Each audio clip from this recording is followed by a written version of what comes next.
Hey there, AfterBuzzers. We are here with Boy Band Season 1, Episode 1. So many boys, so little time. We're going to see which boys have the right stuff. And yes, that is a boy band reference. Do you know the name of the song and the band? You're tuning into the destination for TV superfan discussion, AfterBuzz TV. And now, let the buzz begin. That's right. New Kids on the Block, the right stuff. I couldn't help myself. I'm sorry. I'm so cheesy. Hey guys, welcome to the very first episode, AfterShow, AfterBuzz for Boy Band. So excited to be here. I'm your host, Lindsey Miller.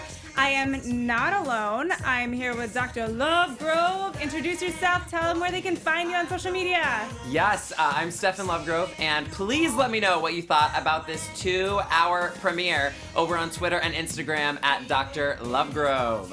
Yes, and you can find me on social media at Rockin' Mama Life. Make sure you go to YouTube, SoundCloud, iTunes, rate, comment, subscribe. We love hearing what you guys have to say.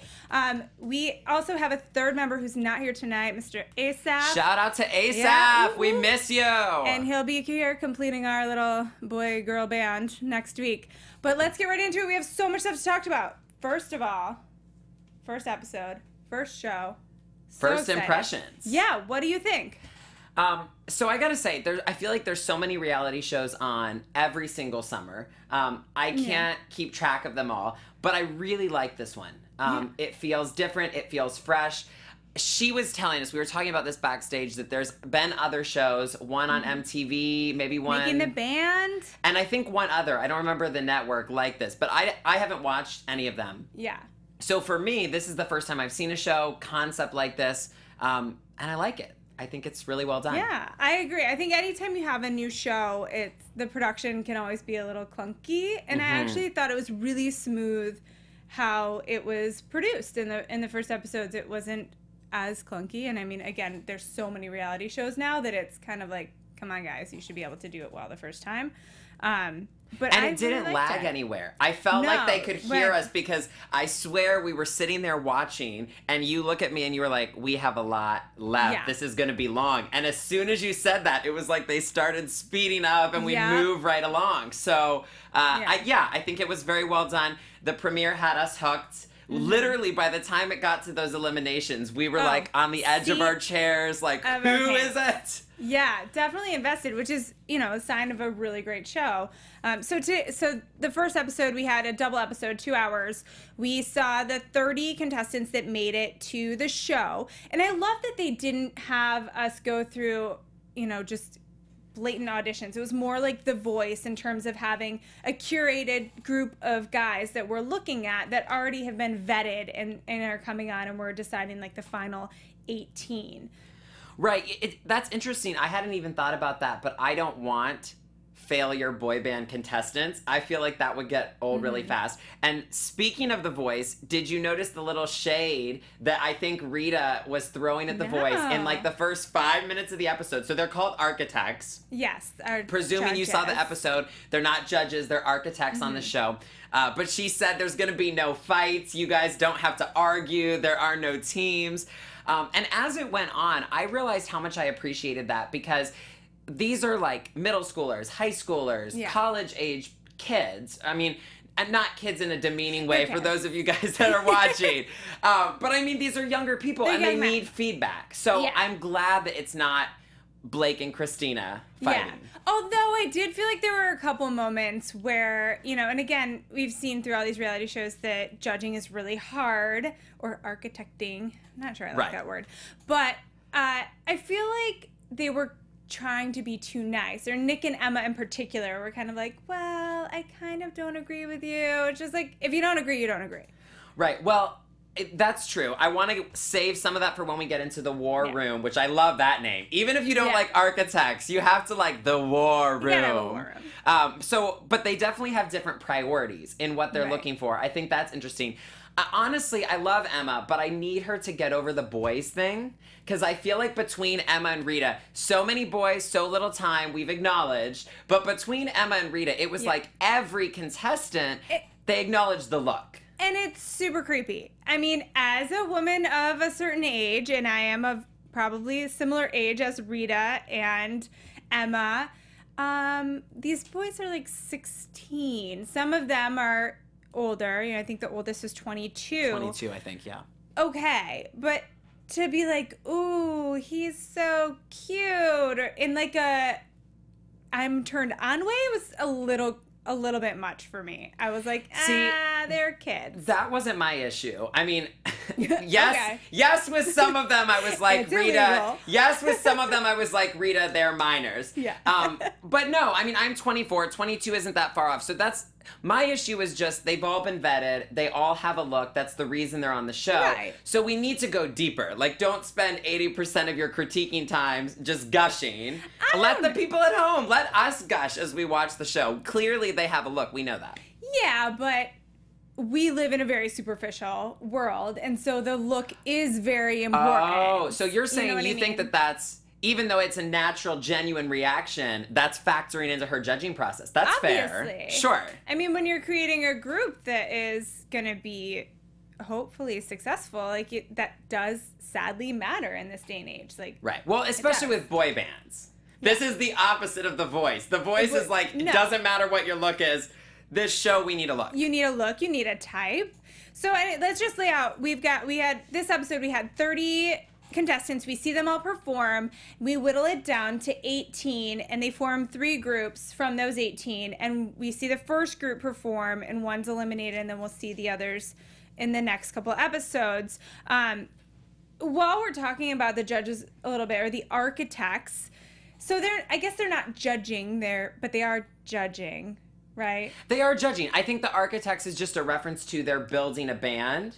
So guess. while they are eliminating people, the goal is they want to end up with these 5 that focusing they're on the building together. All right, I'll give you that one. We're Come on, building, Lindsey, it's not a taking family apart. summer show. You're kicking people off. That's all we care about. Let's Right. be honest. All right. So what do you think of the judges? Okay, so Timbaland I could listen to all day because he has this deep voice. And whether or not his critique is positive or negative, I was like, this is like the voice of God speaking the feedback. Emma, I already said, I felt was a lot of boy-heavy gushing. But you're right, the look factors in, I get it. What I appreciate about Nick is, Nick, I feel like, is looking for a well-rounded package and really does know what it's like to be in a boy band. So he brought up things like chemistry, he brought up things like dancing. Timbaland was so focused on the voice sometimes, and I get that. I don't want bad voices in a band, but I felt like Nick was more well-rounded. What did you think? I disagree with you on that because I feel like Timbaland is coming to it from a production standpoint, and trying to find a band that is going to actually work. Whereas I feel like Nick is kind of stuck in his image of what a boy band was. I think there were a couple artists, a couple of boys who have a lot of talent and a very different niche and a very different angle to a boy band.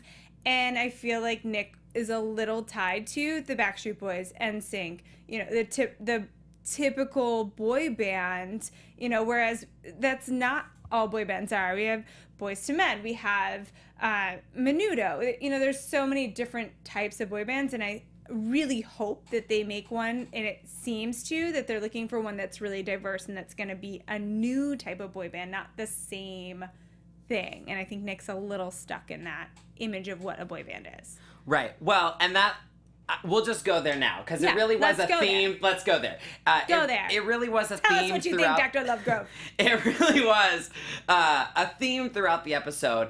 Most prominently, we saw it in the war room, but it's true.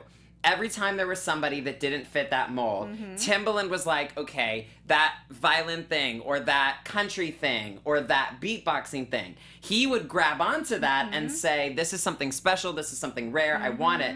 Nick would be like, I don't see how this fits into the mold. So I do agree with you in the sense that it's 2017. So not only are we not reconstructing Backstreet Boys, even if they do have a great tour in Vegas right now, but we're not remaking that. We're also not remaking One Direction even. This is like a new evolution. So I do like the creativity of Timbaland. I do think, Well, and this is the era of the crossover artist. You know, you have artists that aren't just, I'm a rapper. I'm R&B, I'm country, I'm pop. Everything crosses over now. And so making a group that does that is really exciting. Can we acknowledge, I don't feel like we got to see any crossover tonight, because putting the rock people to do the pop, I don't feel like from Somebody to Love to, I forget what song they did. We'll get into it in a second. But I don't feel like we got a lot of crossover. I wanted the J-Hype beatboxer. I wanted to see more from him beyond the beatboxing. Right. Of course, we have the next 2 weeks, but I want to see Andrew do non-country. Yeah. I want to. So there are definitely potential for crossover. We're gonna get there. Let's talk about these people first. So let's talk about these contestants. For me, I fell in love with the very first contestant, Chance, who is the EMT and has the 2-year-old daughter. And I mean, he could have been the worst singer on the planet. My heart melted when he was like, my daughter wasn't planned, she's a miracle. And just like that, somebody who has that outlook on life, you just want them to succeed, you know? And I fell in love with him, and he sang Somebody to Love. And I don't know, I just thought he had something that you root for him.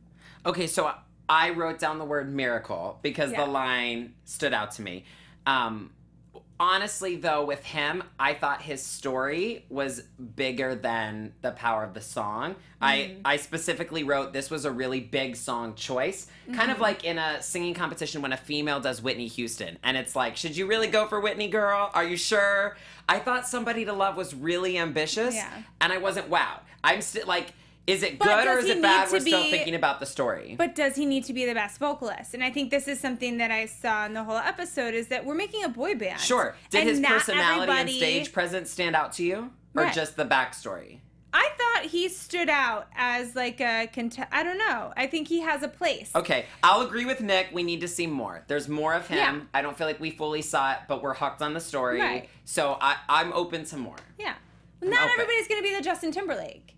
You know, you need different places in the group, and not everybody's going to be that lead rock star vocalist. Okay, so speaking of lead vocalist, what do you think of Andrew Bloom? Love him. Because I thought was lead vocalist. He was fantastic. Potential. And Emma said that as well. Right.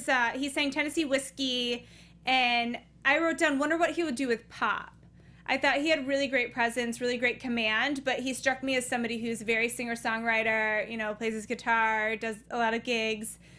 Not sure how he'll do with, like, the dancing pop, like, you know, perform it out there. That's somebody I need to see the crossover from. Yeah. I need to know, and again, some of the contestants. Talented. Speaking of crossover, though, I will give them credit for an amazing crossover we got to see. Now, I know you weren't the biggest fan of this, but Brady Totten, the opera singer. Opera. Okay, but let's talk about this, because he didn't come out there and sing opera.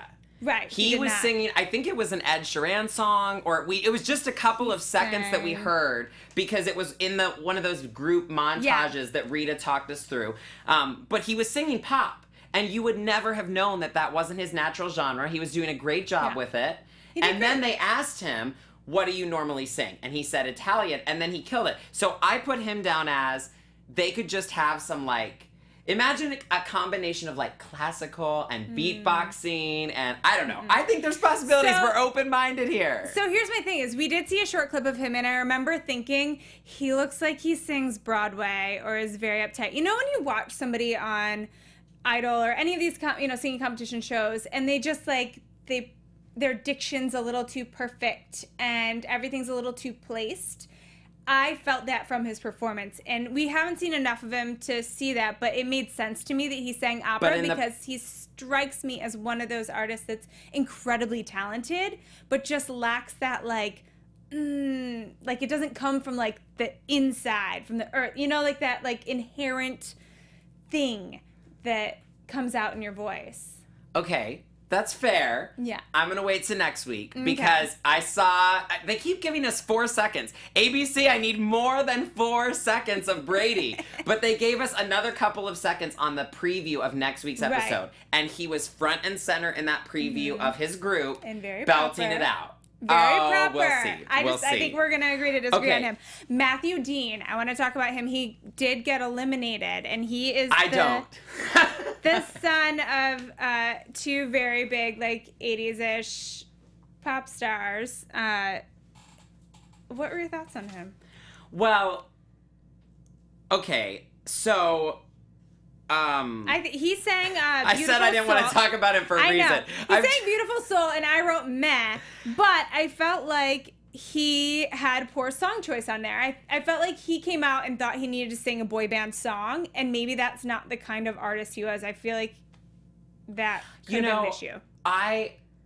I was just very underwhelmed. Yeah. I think his vocals, he acted like I just got nervous. And that's what they always say. Every time there were vocal issues, sweet Emma is like, I think that you were just nervous. I don't think that this was a nerves. I think that it's just not there yet. And I think there's potential, especially with those parents.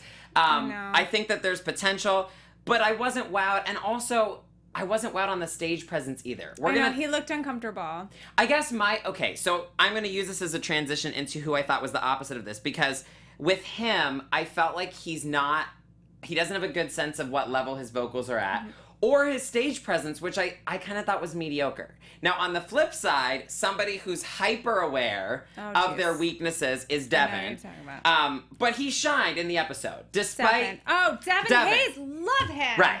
We love Devin, and despite his confidence issues, we need to talk about Devin because that serenade. So we have a poll right now on AfterBuzz TV Twitter. Please go tell us what your favorite moment was, and if it's not listed in the choices, you can still weigh in. But please take the poll. Put your own in there. Right, but he was one of the top 3 moments for us. Was Devin serenading Rita? Let's talk about that. I loved it. You know, it was super creepy, but well, I mean, how old is he? Like 17? I think he just turned 18. Okay, well, maybe he's legal. I thought he was 17.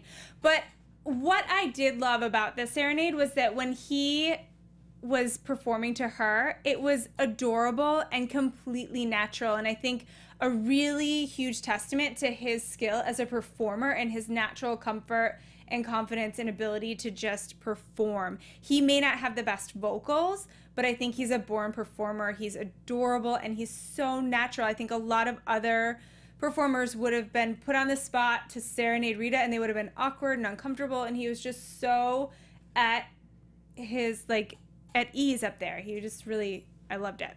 Yeah, well, to me, what was so incredible is certain people that we watched just did not read as boy band at all. Yeah, right? No, he was like more than anyone else, especially when they were like serenade Rita for us. It just came out, and I was like, there it is. Right. You know, there it is. Like, just he's gonna have a puzzle with his face on it. You know, puzzle. We can already see the Valentine. I had a new Kids on the Block puzzle. So when I was little, I wasn't allowed to listen to boy bands in first, second grade, but I remember getting NSYNC. I wasn't allowed. So sad, deprived childhood. Truly, but I remember getting NSYNC and Backstreet Boys Valentines. So that is my like boy band test. Can we see you on a Valentine? I could see Devin on a Valentine. You know who else I could see on Valentine is Michael Connor. We only saw a clip of his original performance. He did This is the rapper with the violin. And violin, which is amazing. And then we saw him do freestyle during the Architects group Dynamics. Timbaland matched him up with J-Hype. And I thought this was absolutely awesome. I think that he is needed in the industry, and I think he's needed in the band. And I think he's going to be in the final band. I think he's fantastic. So there were 2 in a row that I wanted more from. He was the first one because, again, ABC gave us a couple of seconds, and it was a teaser. I was like, I am tuning in for more of Michael Connor. And then right after him was Cam Jackson. Yes, Ordinary People. Which is one of my favorite songs. And I wanted a full performance. That's literally what I wrote down. Is I was like, I'm glad that we heard Timbaland say he was special. I wanted to hear. Can I just download it? Well, but my thing with, I don't know, can we download it? Cam Jackson, my thing with him, from the little clip that we saw, I thought he had a really mature sound, a really great tone. And my only concern with him is that his voice sounds so mature that I'm not sure, depending on the mix they get in the band, if it will fit with like younger, more pop ish voices. Okay, just so in terms of blend. On that note, there were several people that I wrote down struck me more as a soloist in their voice. And he, coming out with The Ordinary People, he was definitely a soloist kind of person. So, okay, what did you think of J-Hype beatboxing? I love J-Hype. Do you? I do. I wasn't sold on him to begin with. I love that I think it's incredible the amount of stress he must have been under when Timbaland was like, no, you're cheating, do it with me. To freestyle with someone of Timbaland's caliber on national television with no idea what you're about to do and to be able to handle yourself gracefully and do an amazing job, I think is incredible. I loved what he did in the matchup with Michael Connor, and we'll talk about it in a minute, but I think what we see of him in the final performance leads me to believe that he will be there very long in the competition. Okay. What's interesting to me is I don't think we're going to have both Michael and J-Hype. No. Through the very end. No, one of them. So if I had to pick, I would pick Michael. Absolutely. But I will give him props for that impromptu moment. What do we think of Miles? Miles. Oh, I love Miles. I love Miles, Tattoos. but I'm sorry. I'm calling bluff on this. He doesn't read to me as a bad boy. I think he said yes to that question, but I'm not. Tattoos. Right. I'm buying the like creative, indie, artsy type. Yeah, I'm not like buying the bad boy thing, Nick. I'm sorry. I'm not buying that either. Okay, but what about his story? But I think his story is so LA. Okay, he was homeless in Hollywood, moved out with a suitcase, living in an air mattress. I wrote so typical LA, and also when I moved to LA, I literally moved with my boyfriend at the time was now my husband to be a dancer. We packed our suitcases, moved out, flew out with like the clothes on our back. We lived on an air mattress like for years. I was gonna say, who among us in LA did not start out with sleeping on an air mattress, empty apartment with no furniture? I was not homeless in Hollywood, but neither was I. But we respect it. We respect it for that. It's so LA. And then when he sang, I was like, you know what? He's a professional. You know, he's a professional. He just owns it. He owns his voice. He owns his performance. I did think he had some weird vocal pronunciation things that might get irritating, but also I think will be easily fixed with a really great vocal coach. But I don't buy the bad boy thing either. Right. Well, and do you buy when he said that when they asked him, do you want to be part of a group? Is that a dream for you? Or do you see yourself more as a soloist? And he was like, I definitely want to be part of something. We believe that? I do, because his answer was, I wrote it down, something bigger than myself. Himself. You don't come up with that answer because you're like, oh, I need to have something catchy to say I'm going to be in a boy band, you know? I think he truly is that kind of artist that wants to just be part of something that is bigger and greater than his voice. I think it's refreshing for him to be, so he just got that studio job in Malibu, and I think it's refreshing that he's like, it's not all about me. No. I want to contribute something and make something in LA, and I love that. Him. Okay, I need to talk about Sergio. Or who do you want to go to? Yeah, no, let's talk about Sergio, because I love me some Sergio. Stand By Me, he sings Spanish and English. I love him. He just makes you smile. Yes. Does he exude boy band energy to you? Because he was another one right up there with Devin that just it poured through. He's just like, I am a boy band. Right. Like he just is meant to be. And he's another one who I feel like, you know, maybe solo wise, he's not gonna be the greatest artist because his vocal range, and we saw Emma said she wanted to see more range, and maybe he doesn't have a super rangy voice. But you don't need to in a boy band. But the tone of his voice. Tone? I was like, I would buy a whole Spanish album of just beautiful music from this guy. But so here's my thing. Are they going to make it, and this bothers me from time to time, when they take someone like him who's got an amazing voice, he can also sing Spanish. If they make him sing Spanish in every performance, and then it gets a little gimmicky and not authentic, you know? I agree. We don't want someone like the country singer Andrew to pigeonhole himself in a genre. Right. But we also don't want to see this contestant get pigeonholed and always have to throw in a Spanish verse. Are you on there because you can just throw in a Spanish verse and we're going to reach the Latin market? You know? So, okay, so with Sergio, I do think we have to admit we are just suckers for good backstory, because I have all sorts of notes written down about he didn't want to play soccer anymore. I thought that was very High School Musical. Mom and Dad, I don't want to play sports anymore. I want to sing. But we love him. We both love him. And the other one that really closes it out for me of people I loved is Jayden Gray. Holy hallelujah. Jayden. He's not Gray. going to be in the band, though. You don't think so? No, absolutely not. I think he's incredibly talented. I don't think his energy is going to match up well in a boy band. I was thinking he would go very far, but I'm now wondering if I just got overcome with emotion because the hallelujah was just so moving. Oh. It was so good. His performance was incredible. I loved every second of it, but I don't know that he really matches up with the other artists in terms of making a boy band. I could see him in like a very Boys to Men, very serious ballads kind of thing. And from what I've seen and the energy and the potential in these artists to make a really cool new sound of a band that's very current and very modern and very young, I don't know that his voice and his person fits into that. And hopefully I'll be pleasantly surprised, but his energy seemed very much off from what a lot of the other contestants were. Okay. I want to give him a week. Yeah. And see how he does in the group. But I will say I thought it was interesting Timbaland told him, you know who you are. Yeah. Because I do think to stay in this competition, they are going to have to figure out, first of all, if you're auditioning for a show like this, you should already know who you are. Right. But they're going to have to figure out what is their sweet spot, what is the thing that they're here to fill. That's very interesting. Yeah, we'll see. I agree. And then also, on that same note is, where do they fit in? Are we making this typical boy band? We saw in the previews, they were talking about the heartthrob, the shy one, the baby face, the wild one, the bad boy.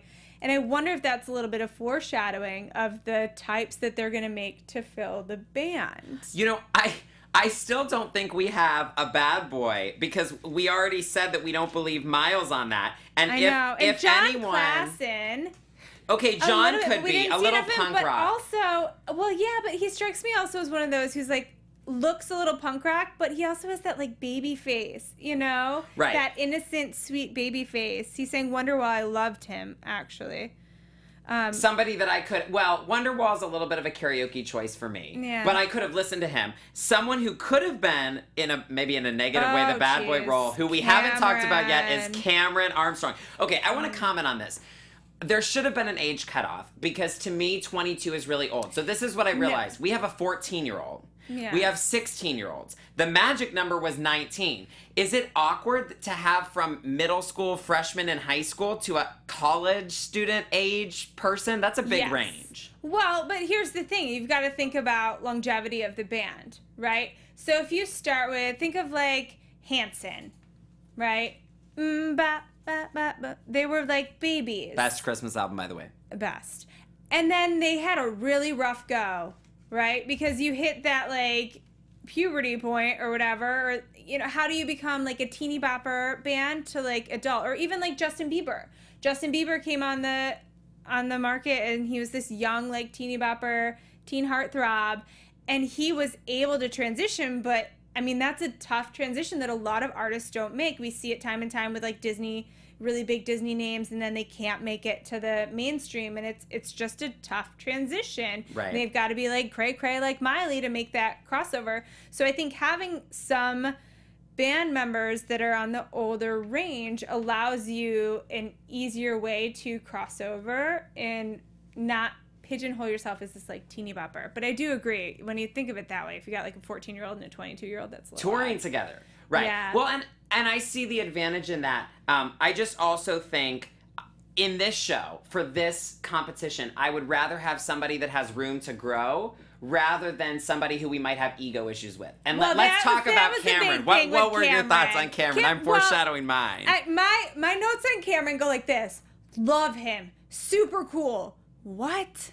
No. That was your thought process. That's what happened as it went through. He's incredibly talented.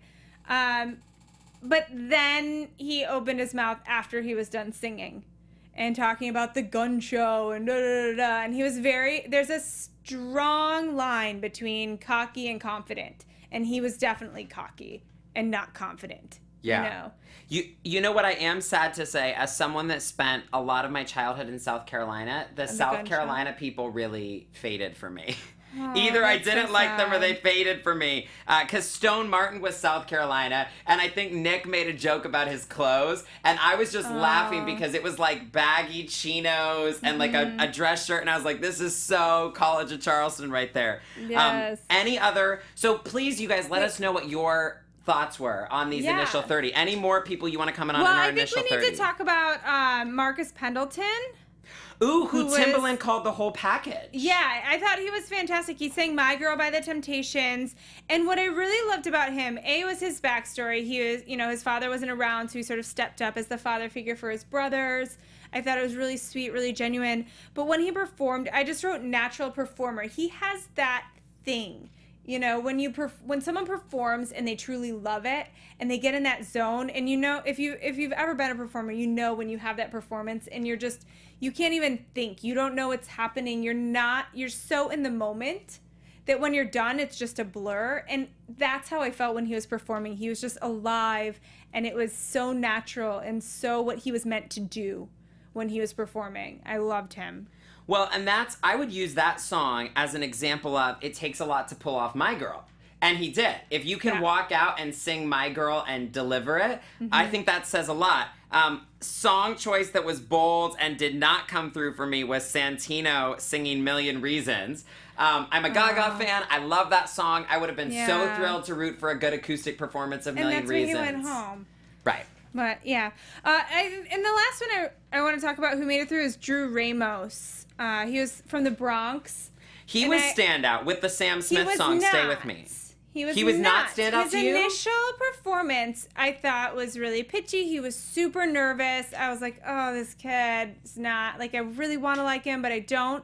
Until I saw him in the performance with the whole group, which was amazing. We'll get to that in a minute.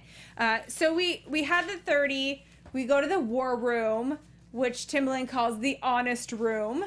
Well, we did the group dynamics before the war room. Yeah, we did do the group dynamics. You are correct. Which I wanted to know, were there really just 3? That's where you wonder how many did they call up? Because you know what I'm saying? Those were so pre-planned. That was the only part of the show that I felt was very pre-planned and hokey. I saw, first we saw Timbaland wanted J-Hype and Michael to do a freestyle, and I was like, wow, that's really impressively good. I wonder if they practiced. And then we saw Emma brought up Chance and John to do Stay With Me by Sam Smith. And I'm curious your thoughts on this, because I felt like when they both first started singing, I was like, nah, they're not that great. Until they sang together. And I felt like the reason why this clip was on the show was to show the power of two voices that are kind of like meh on their own, coming together with amazing blend and harmony and being like, wow. And wow is right, because I literally wrote down holy harmonies. It was amazing. When they started singing together. And so Nick used the word chemistry and said, this is what we want on this show. And honestly, this is a good explanation of why I'm so drawn to this show, is how magical that we saw them individually. And it was okay. It was good. Yeah. But then unexpectedly they put the two of them together, and what happened? Unexpected. Let's be honest. Okay. They took these 30 boys, or 18 boys. Well, no, it was 30 before this. They took the 30 boys, they put them all together, they taped a bunch of these, and they Sure, but I'm saying for us as a viewer, totally unexpected. Even in the start of that duet, we were like, and then the harmonies kicked in, and it caught our attention. So, and that goes to show you with this, they're making a band. It's not about the 5 best singers, right? Well, because and it's the 5 best blended together that come up with an amazing, like Miles said, something bigger than yourself, and that's what that moment was with Chance and John. It was amazing. And that is what makes me excited to watch all of these weeks. Normally, the hang up is it's the same group over and over, so how much can they really surprise you? What we saw with Chance and John was a good preview of we're going to be surprised. Yeah. By the way, Lindsey, I really just need a moment of silence. Oh. I made sure to make a note because I just had so much sympathy. What do you need silence for? I need a moment of silence for what I called the poor unnamed contestants who flew all the way out to LA, did this whole audition process, everything, and were not even named. Can we just have a moment? I know. But they were all named on the website. So right. if you want to know those check out on ABC's website. ABC. The unnamed contestants are named there. Okay, so group dynamics, anything left? Yes, this is when I knew that it was all fake and staged. Was when Nick Carter brought Miles, Jayden, Andrew Bloom, Sergio, Andrew Butcher, and Stone up to teach them everybody. And he did not teach them anything. He was like, a 1 and 2 and 3 and 4 and 5 and 6, 7, 8, go with the music. There's no way those boys knew what to do unless they had rehearsed that multiple times, especially because most of them, it appeared, were not actual dancers. But you know what? So I thought that showed a lot about how much boy band potential they really had. Because some of them sold it, some of them did not. Yeah. Okay, so we had our final 18 were announced. We moved them into 3 teams. Were there any ones that you were surprised were gone? Because I wasn't surprised. I wasn't surprised at all, partly because of the unnamed contestants. But no, not a lot of surprises there. And then we see Uplift perform. We have Sergio, Marcus Pendleton, Cameron Armstrong, Drew Ramos, Jay Hype, and Devin Hayes. And they performed That's What I Like by Bruno Mars. Tim Davis is introduced as our vocal producer, who's kind of a jerk, but I kind of like it. But he's worked with Celine Dion and Barbra Streisand. So props, that's legit. Yeah. And we see during this, Devin Hayes is very honest. He's like, I have very low confidence. I thought my vocals weren't great. I should have gone home. Do you agree with that? So I like the humility, and again, it's the opposite of Matthew, who I felt like was not aware of his strengths and weaknesses. However, I really want Devin to realize that they chose him and they want him in the room. Agreed. And so what did we see the magic of his original audition? They said, hey, go serenade Rita. He took the instruction, he did it, it was magic. So I am confident we can have more of those moments. Yeah. He just needs to believe in himself as much as the people that put him in the room. Agreed. Jay Hype, we also see struggling with his vocals, and I wrote, how long can he get by on beatboxing? Right. I disagree with you that he's going to go really far. I want Michael to go far if we want the freelancing vibe. Yeah. I don't think Jay Hype has it. I'm sorry. He's adorable. He's great, but I can't see it happening. Yeah. We also see Drew struggling with can't hitting the high notes, and we also see Cameron, again, just laughing, not prepared. I wrote just hot mess. I wrote perhaps Nick's concerns are valid because Nick was like, I wonder how Cameron's going to be to work with, and that was my note. I thought that Nick's concerns were valid. And then we see Tabitha and Napoleon are the choreographers, so we'll get to see their awesome choreography, which I'm really excited about. And then we have Uplift perform. And what did you think of their performance? So I thought it was the boy band stuff was shining through. And I think that matters to the judges. I think that matters on this show. So with Devin, we didn't see his vocals a whole lot. And they called him out for hiding a little bit. But when he interacted with the fans, they loved him. Yeah, agreed. I also was really surprised by Drew, I wasn't a fan of. I thought he was really nervous and awkward in his original performance. And I thought he just really shone in the group. I think having the other 5 people with him gave him confidence, and I thought he was a standout in this performance. Still love Sergio. Yeah, our love feelings Sergio. are enhanced by that performance, and we noticed they switched 2 people. Yes. One person who was not originally supposed to be in Uplift came over from 6-track, and Gavin went to 6-track. Yeah, which we see you producers. I bet something happened there. I'm curious to see what happens in that performance for 6-track to see why that switch happened. Tried to slip that by us, but Cameron, peace out. I actually wrote, woohoo! I was so happy about this. You know what? I just feel like this isn't the show for him. No, it's not. We're not denying that he has talent. Oh, he's incredibly talented. This is not the show. We happily wave goodbye. Yeah. We were on edge, though. When it was down to those final 3, we were on edge. Absolutely. Because I was surprised. I thought we would keep him throughout the show to see sort of the drama that he would cause, and there would be talks about you're in a band with other people. But, you know, I think Timbaland said it best. You're a solo artist. I don't think he has the tools to be in a band with other people. So overall, both in that final elimination and in the 18, I think we're both pretty happy with. We're not going to be the whole season. There are going to be times when we disagree. But I think they made it pretty clear, at least with what they showed us. They made it pretty clear these are the people that deserve to go on. So absolutely, that brings me to, we both chose who we think, and we're going to make ASAP do this. So ASAP, you're on notice. We want to make some predictions about who we are guessing from episode 1 2-hour premiere is going to be in the final. And now, your AfterBuzz Have you not done TV. AfterBuzz predictions? I've not. My other show doesn't have predictions. So, Dr. Lovegrove, who do you think is going to be in the band? Okay, so I'm really taking a chance on one of these, and I know you're really going to disagree with me on one of these, but that's partly why I chose it. So my first one is Sergio. Of course. Undeniably, I think Sergio. Second of all, I put Jayden. I know you don't think he fits into the big picture, but I'm sorry. If the judges continue to eat him up and he continues to deliver, I put Jayden. Jayden's gone. I know you're really going to disagree with this one, but I said Brady because if you can deliver pop... No. If he can deliver pop and he's classically trained, I think he could be the strongest vocals of the group in that sense. Fourth, I put Michael. I love that he can rap. Michael Connor, yeah. I would put the rap in the group. I don't think we need beatboxing in the group, but I would put the rap. Michael Connor on YouTube has a music video to his single called My Dogs.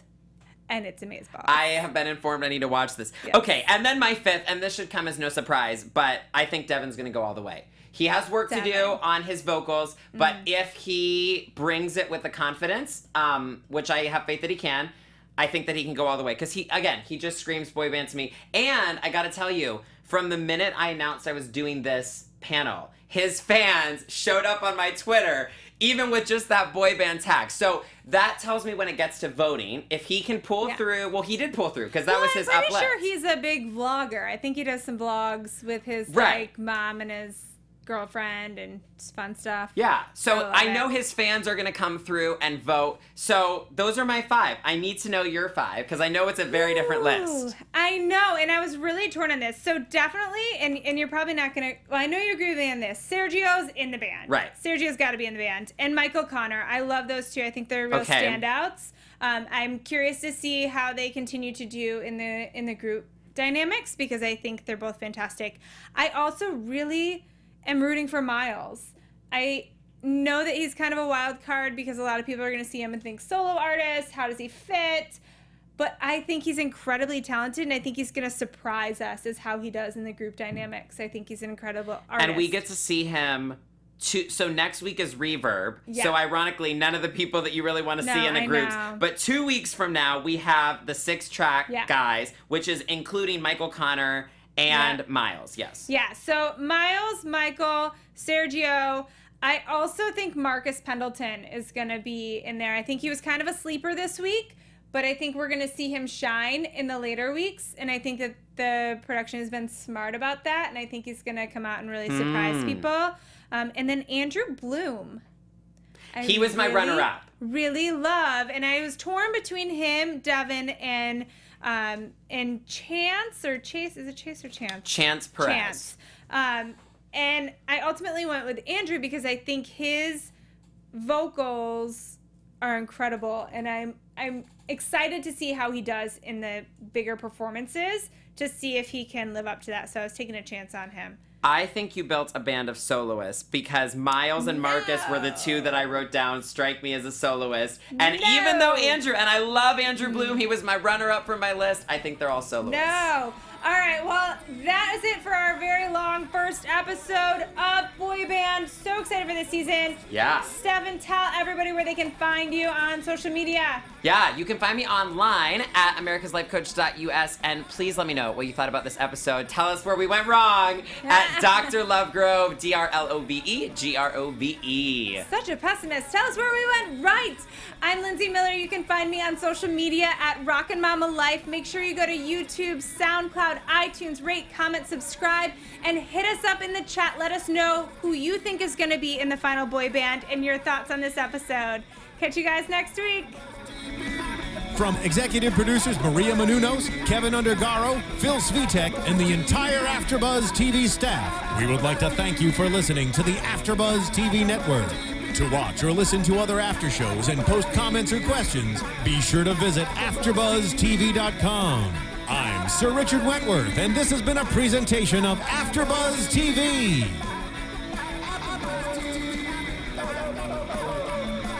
The views expressed herein are those of the hosts only and do not necessarily reflect the views of AfterBuzz TV or its owners or principals.